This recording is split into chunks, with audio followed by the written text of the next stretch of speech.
Good afternoon, everybody, and thanks so much for joining us for another installment of the New Jersey Self-Advocacy Project's Stay Healthy at Home webinar series. I see folks are joining us steadily, so I'm just going to give everyone a couple seconds to sign on and get situated before we jump into the slides.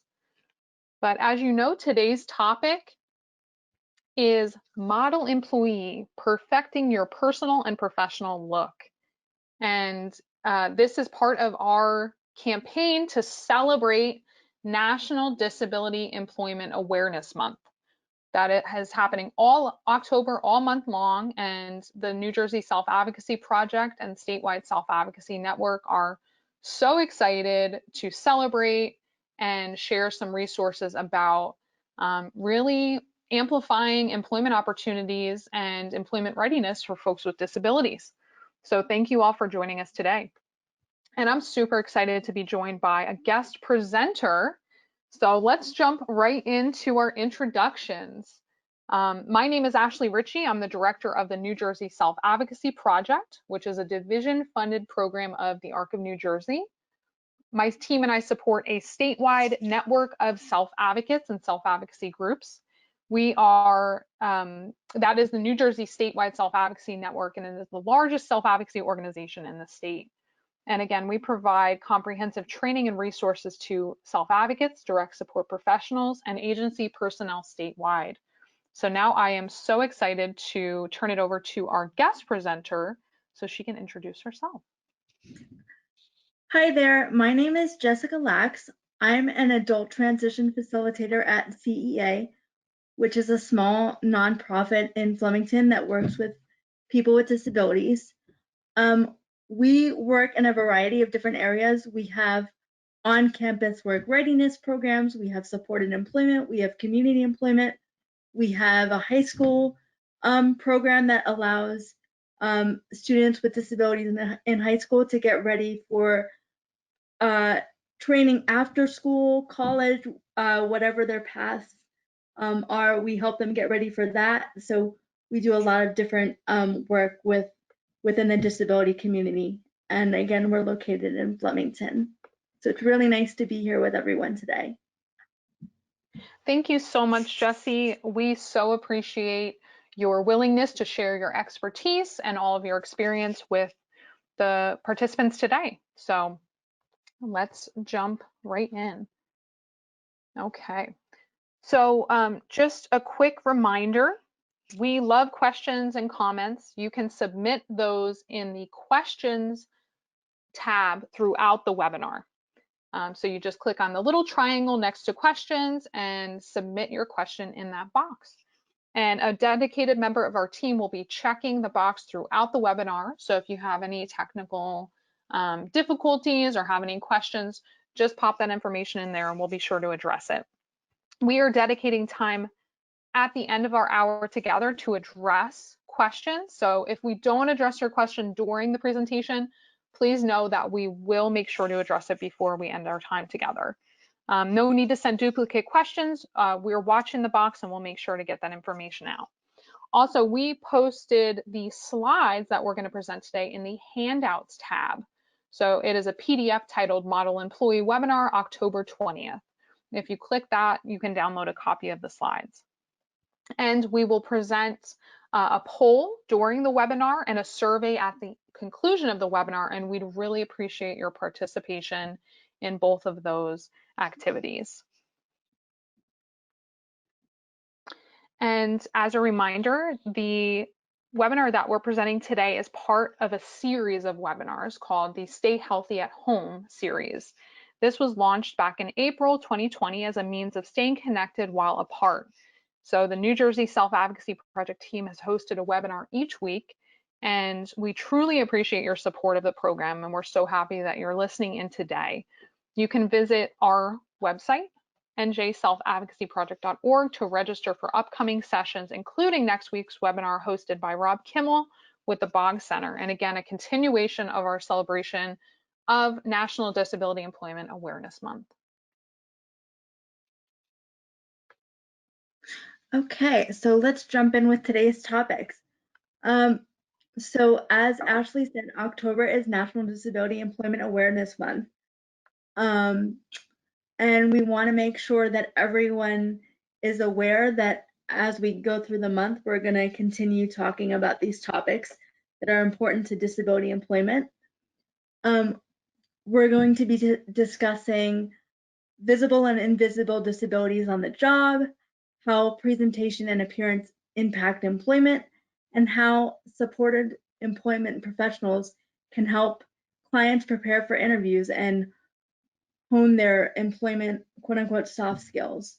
And we'll kind of go through some examples of real life situations you might encounter while on the job and while out in the community. Excellent. Thanks so much, Jessie, for giving everybody a breakdown of basically today's discussion topics. And we only have a little bit of time together, so let's jump right in. We have a lot to discuss. So as I said, this month is National Disability Employment Awareness Month. And the New Jersey Self-Advocacy Project has a monthly hashtag campaign across social media to basically raise awareness about different initiatives, holidays, celebrations that relate to self-advocacy and overall disability awareness. And actually, this month is the 75th occurrence of National Disability Employment Awareness Month. It happens every October, and it's really about educating folks about disability employment issues and celebrating the many and varied contributions of America's workers with disabilities. So you can check out our webinars this month about hashtag NDEAM, which stands for National Disability Employment Awareness Month. And you can also check out last week's presentation that was hosted by Melanie Wetzel from the Job Accommodation Network, or JANS. And again, we're so excited to be joined by Jessie with CEA today and Rob Kimmel with the Bog Center next week. So if you'd like to participate in the social media campaign happening right now, feel free to use the hashtag NDEAM and share a story about what employment means to you, and try to raise some awareness around the issues impacting employees with disabilities nationwide. I also wanted to share a resource from the Department of Labor. So that is a government agency that has a page dedicated to celebrating each of the 31 days of NDEAM. So they share some ideas about how to celebrate within your organization or individually. And that includes sharing this particular poster that is free to download on the Division of Labor's website. So that is the link to the website right down there, the source. You can download the poster from that site and share it across social media, print it and hang it up, whatever you'd like to do. But they offer a bunch of different ways to celebrate, including sharing the poster, reviewing your company's policies to ensure that your organization aligns with employment equity and opportunities for people with disabilities. Also continued training and education for staff and supervisors, sharing DOL's public service announcements, issuing press releases to acknowledge NDEAM and the 75th occurrence of National Disability Employment Awareness Month. Also, organizing your own social media campaign. So I just really appreciated that they were kind of looking out for ways to celebrate each and every day of the month. So if you're interested in celebrating and you do have something planned, let us know in the questions box. We'd love to hear what your organization has going on. Okay, and we're getting to our very first poll. So let me get that started. This is really just a way to figure out who's listening today, who's kind of on the call. Okay, so as you'll see, we've got the majority of attendees identify as others. So again, we'd love to know who's on the call. Who did we miss? Which categories did we miss? We have 7% support employment professionals, 29% DSPs, and 21% self-advocates. So we love to see that. All right, so let me see if I can jump back in. I'm going to hide the results now and then jump back into our presentation here. Okay, so again, thanks for everybody who participated. If you would like to identify yourself, If you feel like you don't fit into any of the categories, no worries, just give us some info in the chat box.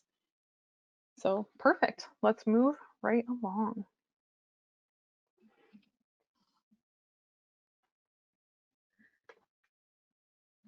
Okay, so as we can see, these folks on the screen don't look very excited. They look kind of uncomfortable. And that's because we really do need to get comfortable talking about disability. So disability is very much about appearance. And when we think of disability stereotypes in movies or TV, the characters with disabilities are often being portrayed as having a disability, but they're not necessarily portrayed as polished characters. The way that these stereotypes are reinforced by popular media is kind of pushing a similar message or image of a person with a disability. So we're kind of having to go against some of these stereotypes that are being introduced in popular media, and at the same time having to address the idea that not everyone is comfortable talking about disability. So what we're trying to say here is that just because someone has a disability does not mean you cannot or should not expect that person to be well-groomed and put together, both personally and professionally. Even in personal settings, it's important to reinforce the importance of self-care, trying to always keep in mind that no matter where you are in some way a representative of the company you work for or the company you're keeping. You also never know who you will meet, so as much as possible, you want to present yourself in the best light. So we have to get comfortable having these conversations ourselves within the field. It's really a huge part of the job when we're supporting persons or groups with disabilities.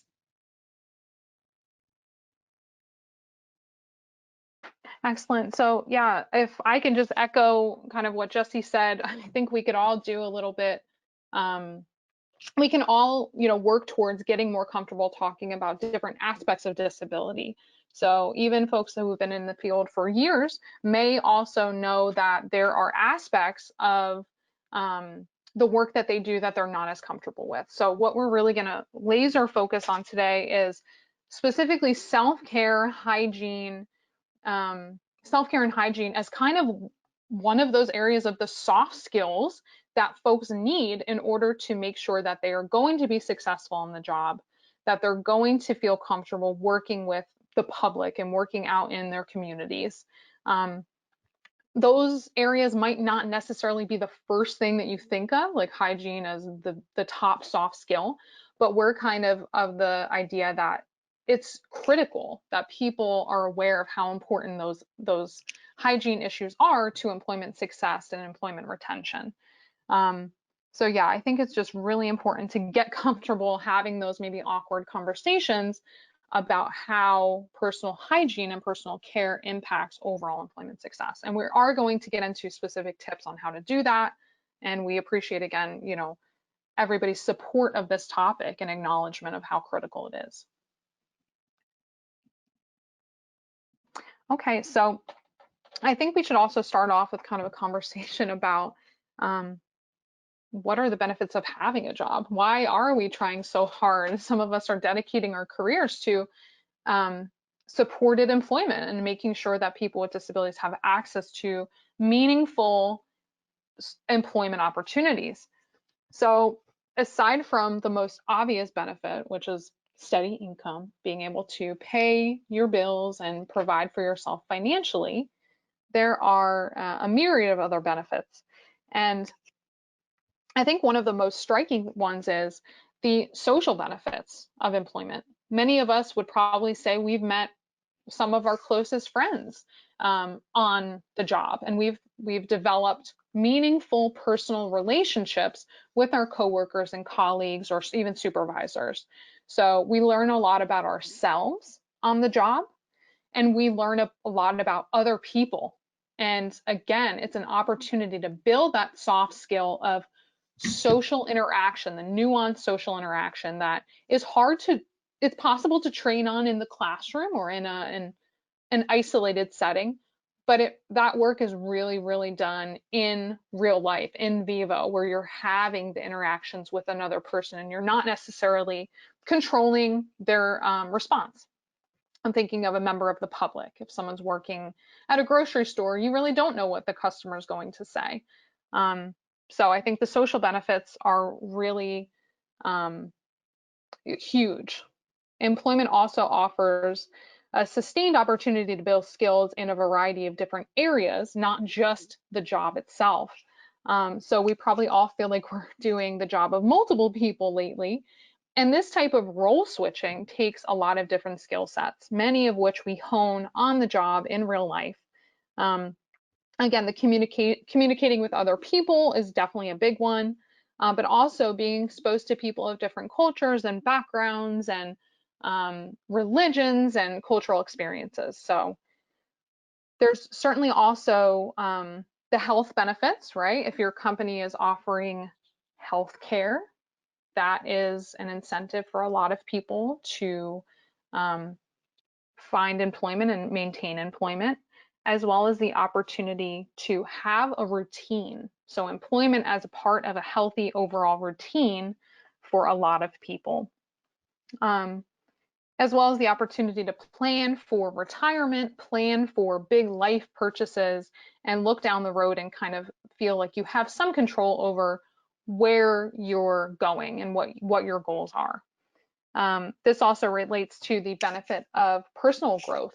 So you get to see yourself doing things you've never done before, learning from experiences, and that generally relates to maybe a higher sense of self-esteem, a higher sense of agency and control. Jesse, is there anything that you would like to add to this? Just the idea that health benefits benefit us physically and emotionally. So Yeah, emotional health is not often discussed as often as physical health, and it's just as important. There's a lot of emotional benefits, emotionally healthy benefits, that is, that can come from having a job and feeling like you're taking an active part in your community. absolutely. Great point. So we know why people want to work. And I thought it was also important to kind of look at a couple stats related to employment, specifically here in New Jersey as well as nationwide. So we want to really look at the fact that there are people who identify as having self-care disabilities, and looking at employment rates of those who identified as having self-care disabilities, that the rate of employment for those folks was at 9.4%. So much lower than the rate of folks without disabilities in 2018. We know that folks with disabilities want to work and are an untapped, often referred to as an untapped asset for employers. But we know that still people with disabilities are working at a disparate rate. So they're not working as much. They're certainly not working full time as often as folks without disabilities. And there are certainly many reasons why this is happening. And we want to really play a part in addressing this disparity and providing folks with ways to maintain meaningful employment. So we feel that really when the soft skills are lacking, that folks are more likely to be terminated from a job rather or have their hours reduced. So we really want to get into, again, a discussion of those soft skills and how to build those in when we're preparing for an interview, preparing for a job, as well as on the job. So this was actually an interview clip that Jesse participated in last month for our DSP Recognition Week webinar. I think the video speaks for itself, so I'm just going to play it, and then I know that Jesse would like to discuss some of the topics that are included.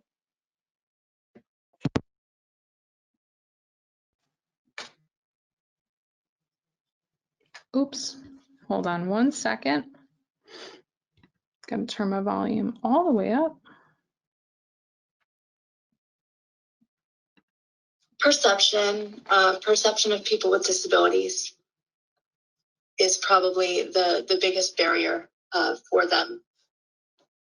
As a person with a disability, you want to be the best possible employee, the best possible person in and out of the community that you can be. And this goes for anyone, disability or not. But unfortunately, people with disabilities also have to deal with and even plan ahead for perceptions that might exist within the community in regards to how they're going to behave, how they're going to act, how they're going to respond, even how someone would be judged based on first impressions in terms of appearance. And that also becomes an issue when you're considering visible versus invisible disabilities. Someone with a visible disability may present more quickly than others who have more invisible disabilities. But unfortunately, this doesn't preclude people with invisible disabilities still having to deal with that perception piece. So perception is definitely one of the toughest things to deal with, especially because the perceptions that people with disabilities come to face play a role in our own internalized feelings. And so then we have to try to overcome and maybe, I guess the word is ignore how perceptions may or may not affect us and those around us internally and externally. And do you think that direct support professionals or just members of someone's support team in general can help to prepare someone to take on those perceptions, to address those perceptions? Yes, so there's obviously a bunch of different ways that this can be done, but I imagine first and foremost, asking for consent, or waiting for consent rather, if you are the DSP, before you go and assist someone, I think is paramount. Really acknowledging that the person that you're working with has a story and has a life.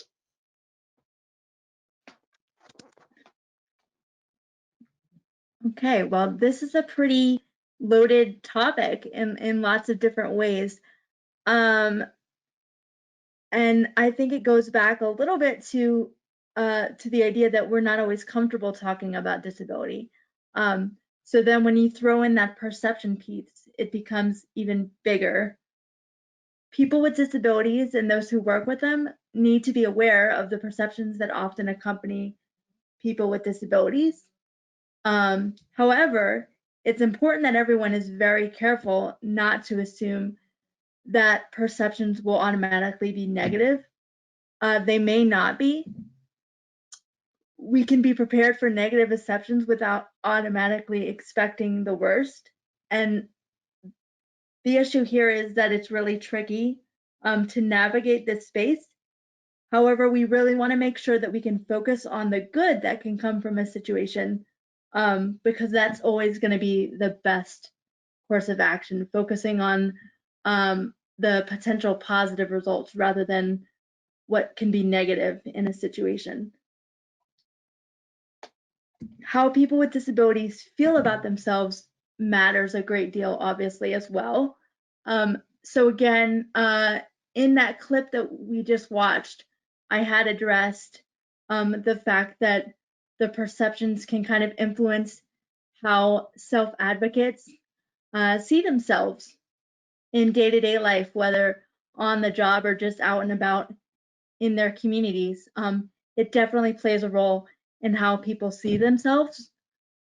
So we have to be able to acknowledge and understand the difficulties that could arise without letting the possible perceptions that we might face and that others around us may think and or face without dictating how those experiences and how those perceptions are going to make us feel as a community. So we want to go into this situation expecting a successful outcome.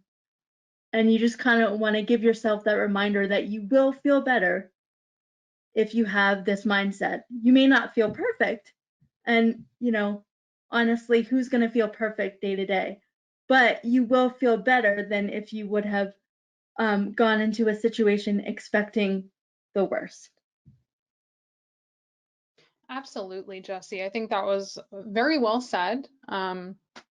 And while we can acknowledge that discrimination exists and it does have an impact on rates of employment for folks with disabilities, like you said, it's also super critical to recognize that self-advocates and members of their support team can play a huge role in addressing negative perceptions on an individual basis, as well as building up that sense of self and that sense that you can advocate for yourself and you have the right to speak up on your own behalf and share information about yourself that will lead to a better outcome on the job or just in a more informal social setting. So we can really acknowledge that it's a foundation of self-advocacy, right? Knowing that you have the right to speak up when things aren't being handled appropriately or in a way that is beneficial to you. So when we see injustice, we speak up, whether it's in our personal lives or in a larger kind of policy-wise sphere. So we can kind of preempt some of the perceptions, but again, not allow them to define every interaction that we have or go into the interaction assuming it's going to be negative. So I just think that clip was great. It was part of a larger discussion where we were kind of talking about the most challenging aspects of working in the field. And Jesse, again, immediately identified perception because it's not always about how an individual with a disability feels about themselves. It's how they are viewed by people who do not know them personally or have been informed about disability from, a less reliable source like, movies, TV, things like that. So yeah, we definitely know perception has an impact. So we want to talk now about how supported employment professionals and self-advocates can really effectively address negative perceptions and play a role in helping to identify and address stereotypes of people with intellectual and developmental disabilities. So we know that supported employment professionals are in a unique position to help people address these issues internally, externally, on the job, in the community. And sometimes the negative perceptions are pretty clear, but sometimes the negative perceptions and discriminatory attitudes creep into interactions in less obvious ways. So supported employment professionals can commit to addressing certainly overt negative perceptions by asking for more information. For example, if a potential employer states that they just don't think a particular client, person with a disability, would be a good fit for their company, ask why, address their hesitation and be prepared to really sell the skills and assets that your client, the self-advocate, can bring to the company. And even better scenarios where the self-advocate themselves is very well prepared to highlight their own strengths and their own abilities and how what they can bring to a company. So in other words, we're looking to prove our detractors wrong by really cultivating a strong sense of self-awareness and the willingness to kind of sell our skills, right? Like any other person looking for a job, looking for employment, or looking for an opportunity. So I think that's a really good point, Ashley, because with self-awareness comes pride. And there's a lot to be said for disability pride, and that really helps self-advocates and people with disabilities feel better about themselves personally and professionally and what they have to bring to the table. And in this case, it would be, we're focusing on the employment table, if you will.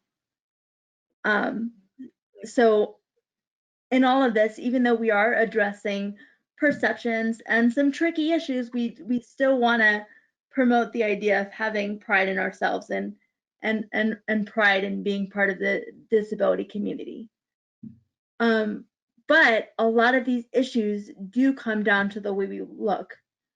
So the way we look, as in our appearance, is going to influence how people see us. And the more we can do to present a positive, confident image, the better off we're going to be. And again, this is a bigger issue than it may seem on the surface, because it doesn't mean we can't be ourselves and wear things that make us feel good. But we also have to remember that there is a time and place, in terms of figuring out when you're going to wear certain clothing and should we behave and dress more casually in other places, and are there other settings where we're going to be expected to be more formal? It kind of all depends on the situation that you're in. So that being said, support and employment professionals should have open and honest conversations with the people they work with about these issues and about this idea in general, that we really have to present our best selves while also addressing perceptions as best we can. It's really important that people understand that in addition to what you need to know on the job, if you don't look like you can do the job, people may question whether or not you have the skills to perform the job well. That's a really good point, Jesse. I think that, unfortunately, that is kind of ingrained in folks, right? Judging a book by its cover, even though we're not supposed to do that. I think it's something that does happen. And we're going to talk a little bit about how that kind of first impression, how the first looks really impact employability in the interview process. But really what we're trying to, just to wrap it up with this particular topic, we're just trying to say that, we can preempt some of the negative perceptions as people who are in a training position and an education position working with folks with disabilities. And that includes students. I think that the earlier that we can start having those conversations about, okay, this is how my disability impacts me on a daily basis, and I feel comfortable talking about this, and I feel comfortable, asking for the support I need, or just addressing again some of those overt negative stereotypes about folks with disabilities. I think the earlier we can do that, the better. And really doing our best to, want to educate folks and not assume the worst in those types of interactions, because ultimately having that kind of more positive attitude and hope to make things better is going to serve us well for when we are on the job. So just on the note of appearances, we did want to discuss invisible versus visible disabilities. And Jesse did touch on this in the video, and how especially perceptions impact members of these two groups differently, because we know, let me skip that slide, there we go. So that is the graphic for the Invisible Disability Project. And this is an organization that really works to highlight the experiences of folks who identify as having an invisible disability. So they're really trying to bring visibility to that experience. They define an invisible disability as a physical, mental, or emotional impairment that goes largely unnoticed. So an indivisible disability may include, but is not limited to, cognitive impairment, brain injury, autism spectrum disorder, chronic illness like multiple sclerosis, chronic fatigue, chronic pain, and fibromyalgia, deafness or hard of hearing, blindness and or low vision, anxiety, depression, PTSD, and many more. So the Invisible Disability Project acknowledges that folks with visible disabilities may experience immediate judgment based on physical appearance. But folks with invisible disabilities also need self-advocacy skills to effectively address instances of negative perception or treatment based on their disability. So regardless of how visible a disability is, we recommend that supported employment professionals work with clients to hone those self-advocacy skills early and often. While it's not necessary to disclose having a disability on an employment application or at the interview or at any time on the job, if it's not necessary to request an accommodation, the self-advocacy skill building still needs to happen because, like Jessie said, it's building a sense of self. It's building a sense of, your rights and having a full understanding of the fact that you deserve as much respect as anyone else, and you can ask for the things that you need in an assertive way if it's not happening. Again, we do not think disability should be a taboo topic in any way, but it is often met with discomfort based on what we think is really a lack of exposure to or experience working with folks with disabilities. So that is a tenet of the self-advocacy movement. We want to see more people with disabilities in decision-making capacities, in educational capacities. That's something the New Jersey Statewide Self-Advocacy Network members see as a priority. People with disabilities to the front, speaking on their own behalf as much as possible. And again, that includes the people who experience invisible disabilities as well.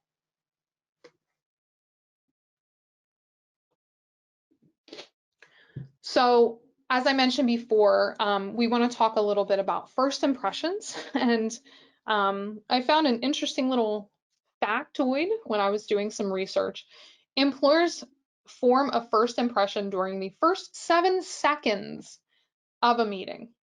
So while not much is said during that time, early judgment is based almost strictly on appearance, including body language.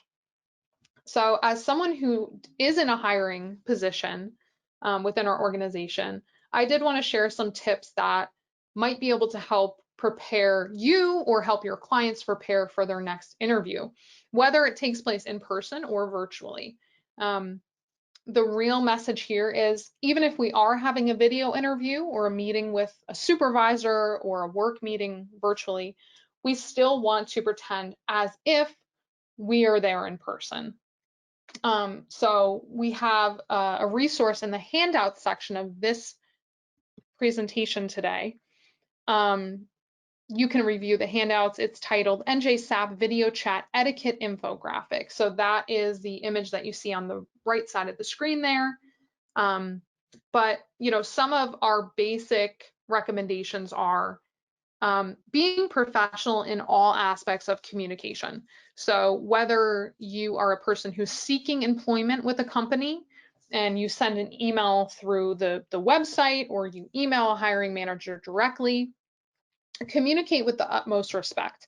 Communicate even more formally than you typically would or you even think is necessary. So appropriate greetings, an appropriate signature, and an appropriate email address as well. So most people defer to like some version of their last name and a first initial, and Gmail seems to be the preferred email service lately. So on that note, we also want to clean up our online persona and any social media accounts before we job seek. So as a someone who does hiring for our organization, I 100% Google the name of the person who is being considered for a position. This is, I think, doing due diligence. This is a way to figure out how that person is presenting online and whether or not their online persona would be a good fit with to represent the mission and the vision of our organization. because something that is really stressed in this infographic, the video chat etiquette infographic, is whether you are, presenting as an individual, anytime you're at work, you're really representing your company. So if you're doing a video meeting, you're presenting as if your boss is there. You're presenting as if, you are a professional. So clean up your online persona, make sure that you remove anything that you wouldn't want a future boss to see. And when we do land an interview, some tips that we wanted to share include bringing extra copies of your resume. So knowing who you're meeting with is really important, but it's also important to kind of go above and beyond and plan for additional people who may pop into the interview to meet you. So if you think you're only meeting with one person, bring 3 copies of your resume just in case. That's important. It shows you're planning ahead. It shows that you're taking this opportunity seriously. And that's really what a potential boss wants to see. And in terms of appearance, clean and neat. So we don't want a lot of stuff jangling in our pockets. You really, want to also be aware of how you're presenting to other people. So kind of, and we're going to talk about this in the next slide, and I think it's some version of like phone wallet keys. We want to make sure that we're checking ourselves before we're going out, anytime we're going out into the community. Maintaining eye contact and shaking hands firmly. Honestly, I put a little asterisk next to this just because shaking hands is probably not the preferred method of greeting right now, but that's something that we typically do in a professional setting. Certainly no hugging, no kissing on the cheeks. If you're meeting a potential employer, it's a handshake, or because of COVID, probably now just a nice wave and a look in their eyes. And another tip about maintaining eye contact, if that's something that's not comfortable to you, for sensory reasons or just for personal preferences, the tip is to basically just look between the eyes. Look at the tip of their nose, or look somewhere toward the middle of their forehead if that really makes you uncomfortable. No gum candy or cigarettes, that's pretty self-explanatory. And you don't want to be remembered for the fragrance that you wear or the cologne that you wear. Even if the person likes that smell, that shouldn't be the most memorable thing about you. When you go on an interview, when you go to seek employment, it's really about yourself and your skills. And demonstrating that positive attitude and using appropriate manners is huge. That's what a professional, a boss wants to see. They want to know how you kind of handle yourself when you're being asked questions that aren't always easy to answer, or you're put into a position that is more maybe high stress, like an interview.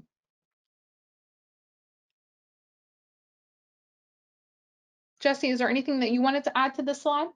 Sure, just wanted to make sure you were all set. So I just wanted to quickly add before you were talking about your online presence, and some people often have the question, should I post or should I not post? That's a really good internal question to ask yourself, and the answer is, if you have that question, should I or should I not post this? Does it look bad? The answer is it probably does. Maybe it won't, but if you're having second thoughts, just go ahead and not post it. Better safe than sorry in terms of posting.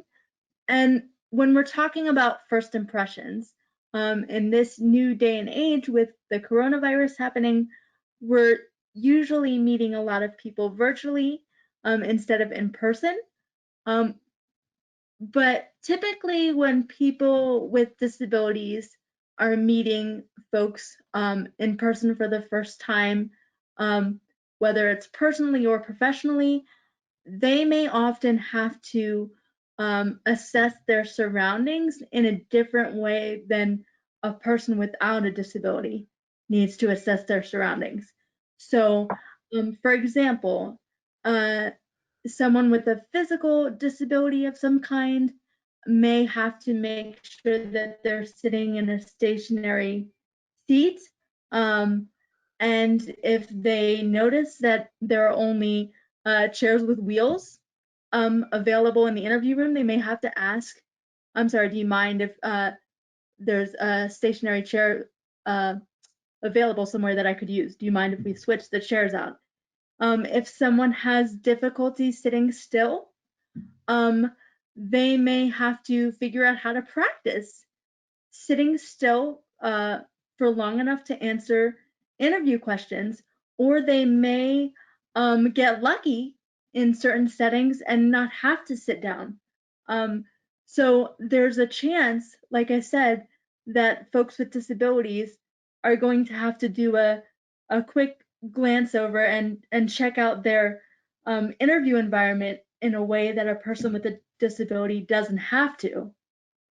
But now that we're dealing with video chats and etiquette online, we have to think of interviewing from a virtual perspective.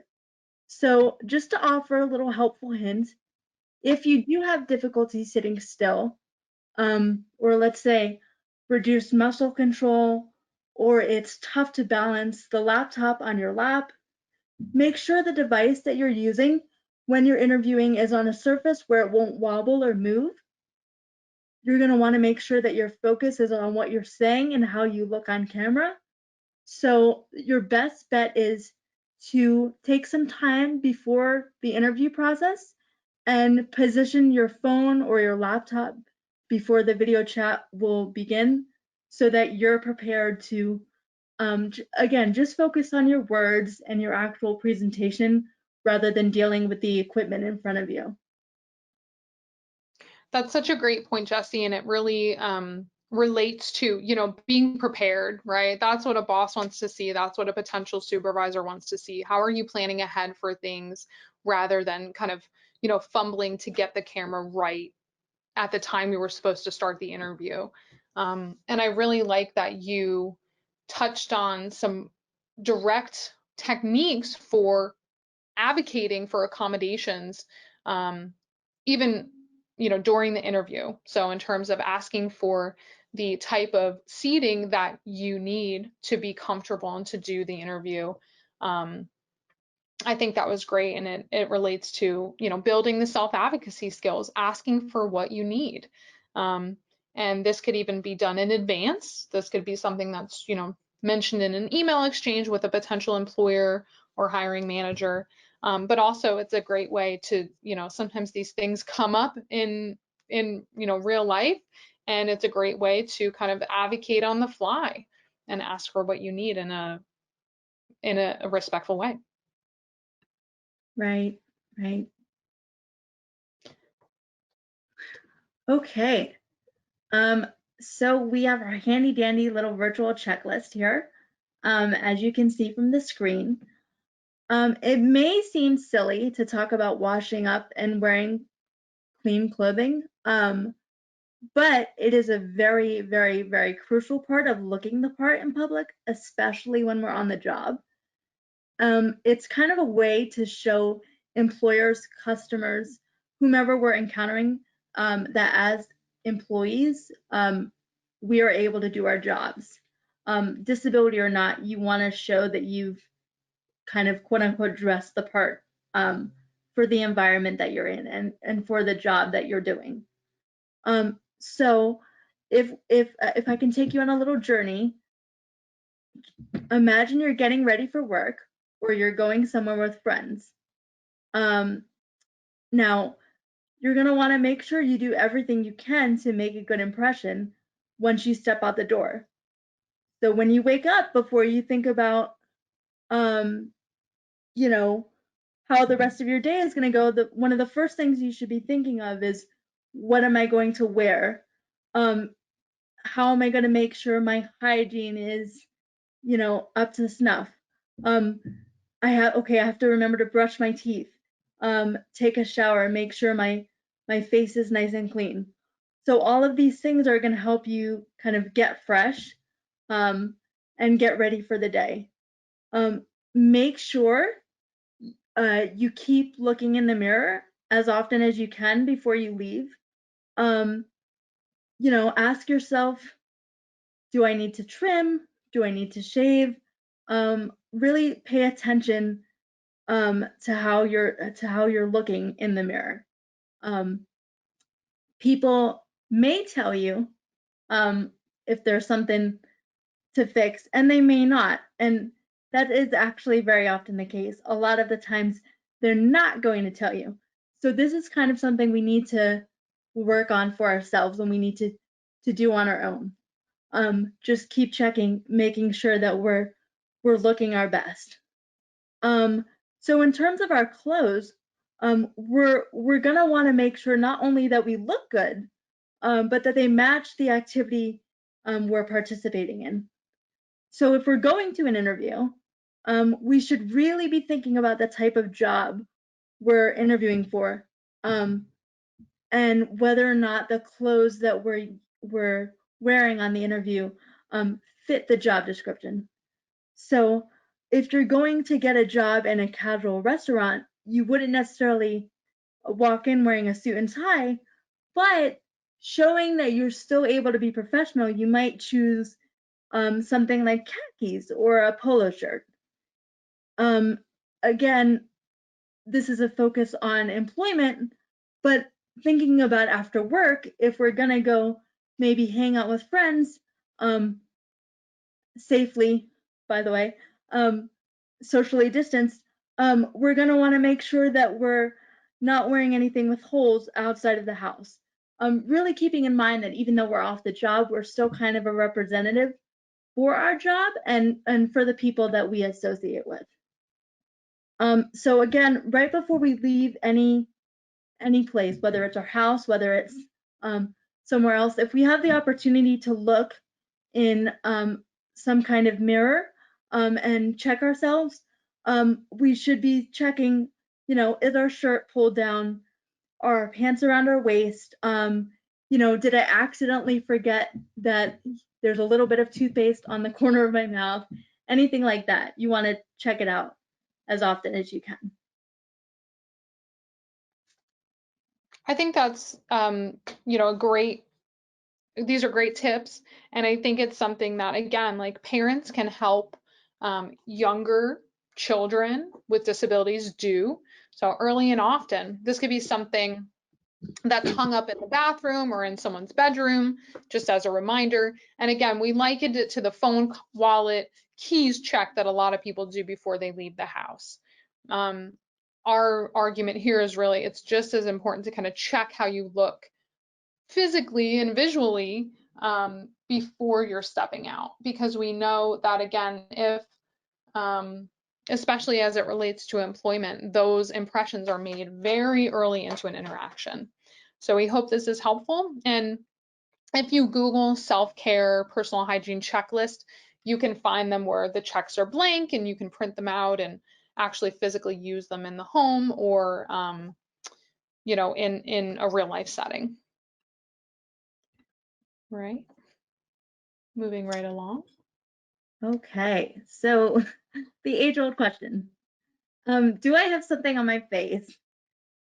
All right, we've all been in these situations where when we're comfortable enough, we're going to ask our friend or whomever is sitting across from us or near us, am I good? Is everything good to go? But sometimes we may actually notice later in the day that we're not necessarily as clean as we can be.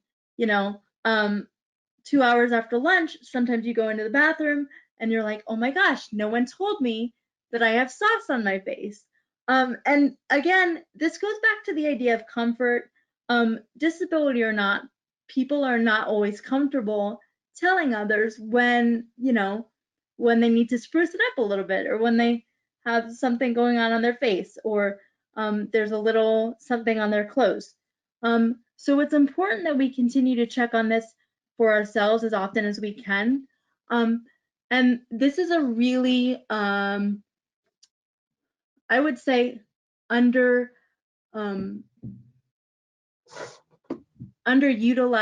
topic for supported employment professionals, because again, as someone who's helping a self-advocate on the job, you are their second in command, if you will. I mean, obviously they report first to their boss, right? But the boss may not necessarily feel comfortable pointing out something appearance related for the employee with a disability, that's really where support and employment staff have to come in and play a more active role, because representation, again, has a lot to do with appearance. So representing the place of business that they're working in does have to do with their appearance. So support and employment professionals should really, again, not to use this term too often, but get comfortable talking about, okay, I've noticed that maybe you have a little something. Let's go to the restroom real quick and clean that up. Or, maybe I noticed that we just came in from outdoors after break and your hair is sticking up a little bit. Why don't we quickly fix that? And, really making sure that, again, the self-advocate is going to want to do as much as they can for themselves. And then the support and employment professional is going to want to help them kind of see if they're picture perfect. So we have, as you can see, we have a picture of a compact mirror, but if you don't have access to a mirror, we all have handy dandy smartphones these days, so we can look on our camera app and kind of use that as our guide. Are we ready to take on the rest of the day? Yeah, I think this is so important. And Jessie, I love that you're presenting it as something that's just kind of built into that support relationship, right? It doesn't have to be a big, awkward kind of conversation. You could just be like, hey, listen, we're switching gears. We're going from break back to work. All right, let's check ourselves. And the supported employment professional can model what that looks like. Okay, I'm putting on my camera and I'm looking at my hair. Okay, that looks fine. I don't have any crust in my eyes. I don't have anything on my face, nothing in my teeth. All right, my clothes look good. We're good to go. So it can just be a couple seconds of a check that's built into that's part of working. That's part of the job. It's not necessarily in a specific technical job skill, but it's one of those soft skills that make an impact on employment success and retention. So I think it's really, really critical that that's just part of the support relationship. And really, what we're trying to we're just kind of summing it up here before we get to some of the great questions that are rolling in. Our message is really that professionalism is more than your physical appearance. It's much more. It's how you're communicating with people. How are you working to build skills that will help you be a strong team member and someone that can learn from your experiences and learn from mistakes and think about how your role impacts the bigger team and the bigger vision. So it's all of these different things. But we know that as humans, we're looking, we're seeing things, we're noticing things, and as much as possible, we want to be in control of the narrative. We want to be in control of how people are perceiving us as it relates to our physical appearance. It's certainly not everything. It is not, but it's part of making sure people with disabilities are given a fair chance at excelling in an employment realm. Jessie, anything you wanted to say before we jump into some of the really great questions that we got? Yes, just a quick note. And I'm sure many of us already are aware of this, but just a friendly reminder that no one is under any legal obligation to disclose their disability, that people may or may not assume things based on our visible characteristics, or they may or may not assume things based on our invisible characteristics. Swapping through invisible and visible disabilities throughout this presentation has been such a tongue twister. But regardless, you're going to want to make sure that you disclose what you feel comfortable disclosing. And if that's not everything, that's okay. There's really no need to kind of give people a bulleted list of all the ins and outs. you know, there may come a time when you need to talk about more needs and more accessibility than you were originally comfortable disclosing at the beginning, and that's okay.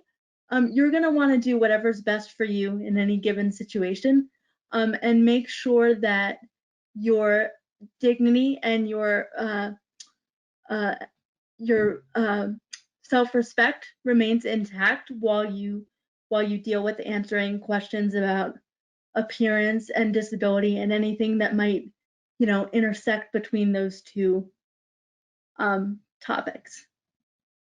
Jesse, I think you are psychic. You picked up on one of the questions that just rolled in.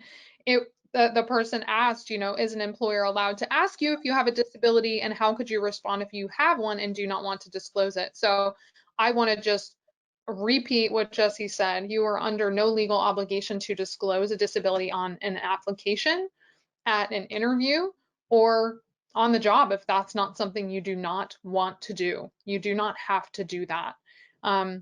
Really, when we think about disclosure, it impacts accommodations, right? And securing the appropriate accommodations that you might need in order to do the job as effectively as someone without a disability. So accommodations are covered under the Americans with Disabilities Act, and they typically do require a disclosure of some sort in order for an employer to process that request and figure out the accommodation or the kind of help that would work best. So, Jesse, did you have anything to add to that particular question? In terms of immediate disclosure, again, it's totally up to you in the situation that you're in. But I would also recommend being cautious, being careful, that we focus more on abilities versus disabilities, especially in employment settings, because unfortunately that perception piece may or may not come into play negatively. And it's not, again, it's not to say that we're assuming that everyone is going to react poorly, but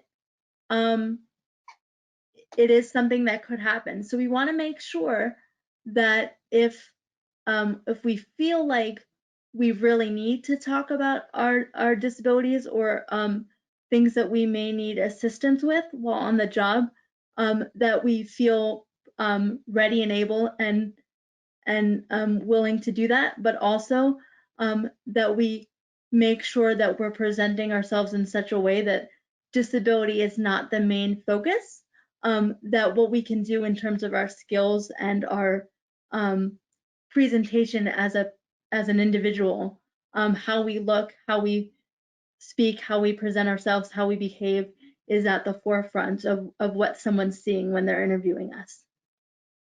Absolutely. We also got a couple other questions, Jesse. So, okay, I'm taking a look right now. I see this one. Does the kind of mask you wear if you do an in-person interview matter? Interesting. Right off the bat, I think of, you know, some companies have policies around not allowing employees to display a political message or say support for a particular political candidate. Can you guys tell that I'm focused on the upcoming election? It's on my mind. I think that when I read this question, I immediately go to that. We don't want to display anything on a mask that could be divisive or that could be perceived as disrespectful or very politically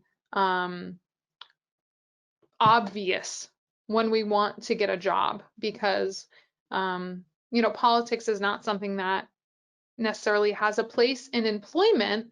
When we work, we're focused on work. So yeah, definitely I would say, like, you know, we want to present as a professional, so a plain mask that doesn't detract from your overall professional appearance and doesn't detract from the things that you're saying during an interview would probably be a good way to go. Yeah, I would say plain masks are better, especially for interview settings. And also, I would say the first probably couple weeks on the job, Mm.